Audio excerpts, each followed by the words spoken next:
Sydney is expensive. I'm a millennial and I'm saving for a deposit. I'm beginning to lose hope that I will ever own in Sydney and maybe elsewhere. Banks are making it really tough. It sucks that I might be renting for life.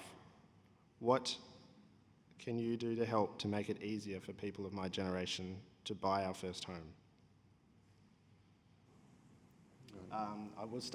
We'll just go reverse order. So we'll start with Mark Latham up the other end and then work our way back down. Well, the housing pressures in Sydney in particular are a simple matter of supply and demand, that Sydney has a limited supply of housing stock. The metropolitan area can't grow indefinitely. It's hemmed in by the Blue Mountains to the west, the ocean to the east, the national parks, river systems. So there's a limited supply of housing in Sydney, but the demand at the moment is racing out of control. Sydney's growing by 100,000 people a year, fueled by the big Australia immigration program. Our One Nation policy is to bring that program down from 200,000 a year nationally to 70,000, which was the 20th century average. And that would reduce Sydney's growth from 100,000 a year to a much more manageable 35,000. We'd also abolish Lucy Turnbull's Greater Sydney Commission, which sets these unrealistic population targets, and it all looks pretty good down there on Sydney Harbour. Where I am out there in southwest Sydney, young people are worried about housing affordability, just as older people are worried about the dysfunctional, congested nature of our city, a city that we've always loved, and the whole face of it is changing before our eyes. No one voted for this, asked for it, said we wanted it, that skyscrapers go up, apartment towers, urban sprawl. So if you contain Sydney's growth and limit the demand for housing, obviously you give young people a better chance to get into the housing market in Sydney. It's tough at the moment, but geez, if you add 100,000 to the city every year, that demand level will continue to drive up prices more and more. So we've got to cap Sydney's growth. You can grow too big. We don't want to be the Bangkok of the south. And we've got to also be aware that excessive immigration, it drives up housing prices as well as flooding the labour market to hold down wages. So you might have gathered by now I'm not a fan of big immigration, so that's our approach. Thank you, Mark. Over to the other Mark. Yep. So as Mark said, it is about controlling growth.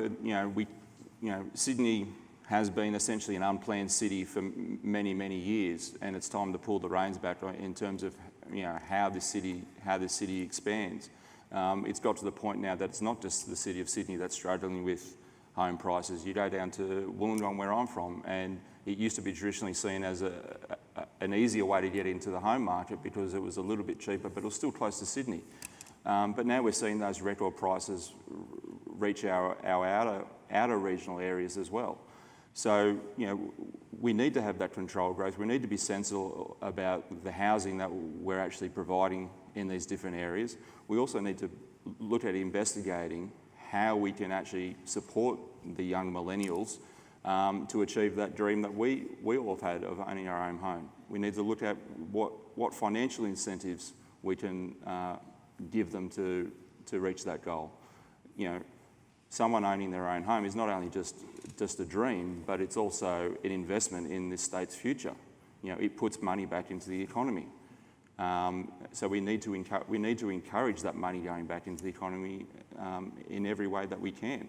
So, thank you, Mark. Paul. Affordable housing is probably the top three issues that we're really facing. Is for young people to try and get in the market, it is incredibly tough.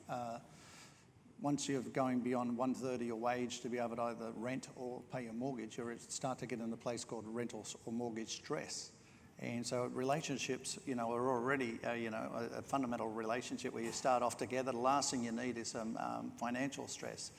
And look, I don't mind saying, one of the reasons I talked about the economy early, about New South Wales being $115 billion better off. The unemployment, where I had a brain freeze, the unemployment is the lowest unemployment since 1978. Why is that important? Because it's important that the economy is flowing, because when the economy is flowing and flowing well, people are able to move towards their aspiration of buying a home. But we have got issues in Sydney. It is getting congested, it's getting overpopulated, overdeveloped, and a lot of issues come with that. But you can't sit on your hands as a legislator and not do anything, because people are going to come whether we like it or not. So you've got to plan for infrastructure. We've got to have the light rail, the West Connects, the South Connects, the North Connects. You've got to have that infrastructure, otherwise we're going to be more congested because the people will come. because they want to be near their communities, they want to be near the services, they want to be in the nightlife, whatever it is. So a way to help them, obviously the First Home Buyers Grant has been assisted in by New South Wales Government. I know they've put a bit of money in that. If you're in deficit, you can't do more, okay? If you're struggling with your wage, you can't give. It's very hard to give. But when you're in prosperity, like we are in New South Wales now, we're able to reach out. So innovative programs where maybe super funds can buy and purchase, part of the house. So the young couple own the house, but the super fund or someone like that has investment equity in the house. So when it's sold, they make a return, but the young couple get a kick-off in their life. So there's many things that we can do. We need the stock. We need all sorts of stock across New South Wales. Our mindset's got to change on this, that we've just got to say, what's the price we're willing to pay in a relationship to own a house? And is it really the highest priority we want in terms of a young couple?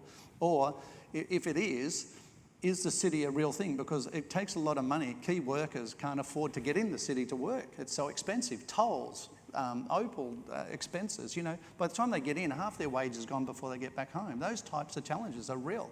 But we've got to think smarter and make sure we're connecting our communities that they can get from A to B in a affordable, accessible way. And when we do that, we will see young couples buying out further. But Mark's right. Most of this is actually backed in by national parks, forests and all sorts of things. So where do you go? I suggest where do you go? To the regions. It's affordable, it's achievable, and you can start your dream in the region. And I would encourage you greatly, come down south to Shoalhaven. Well, our approach firstly is to reduce immigration. So that's a clear policy that we've had from the beginning that the party was established, that our immigration rate is too high. It needs to be halved, and as a consequence of that, there'll be many benefits to society. So, as many of you know, Sydney and Melbourne in particular are becoming congested. It's difficult, it's undermining the quality of our life, makes it more difficult to move around the city. But in terms of the housing prices, the advantage will be is there'll be less demand for housing, and as a consequence, the prices will reduce. So that's one of the key benefits that we will be able to provide to house prices. By reducing the number of people who actually want to buy houses, prices will reduce. Also, it's important to try to encourage people to live in places other than Sydney. As many people have been saying already, there's just too many people who are living in Sydney. So there's ways in which you can encourage individuals through incentives to actually move out of Sydney into other areas. So social security can be managed in such a way that it's a condition that they have to live for a certain period of time in rural areas. There could be government programs by decentralising government and putting government jobs throughout New South Wales rather than just in Sydney. That could be another way to encourage people to move. And it's something that's much easier to do now with technology. So encouraging people to recognise the benefits of living elsewhere will also reduce the demand for property prices in Sydney. We also need to look at the tax laws, and we need to do it in a clever way. It's very easy to introduce tax laws that seem like they're going to assist young people, but actually end up having the opposite effect. So the first homeowners grant was a good indication of this, where young people were given, or first homeowners were given $7,000 or $14,000. It seemed like the government was trying to help people, young people, get into the market, but it didn't have that effect. It had the opposite. It helped the individuals who were selling property to first homeowners. So it was actually had the opposite effect. It increased the price of property for those who wanted to purchase property. So it's important to take an intelligent approach to taxation. Some people are arguing that it's useful to reduce stamp duty and then increase the cost of, say, holding land as a better approach to take. That way it disincentivises people holding land if they're not going to use it in a productive way, and makes it easier for people to transfer land, to buy and sell it without incurring significant financial costs. So there are three ways in which we would be committed to reducing house prices, which would clearly be effective through reducing the demand and making it easier to exchange property. Thank you very much. Let's all give him a round of applause for that one.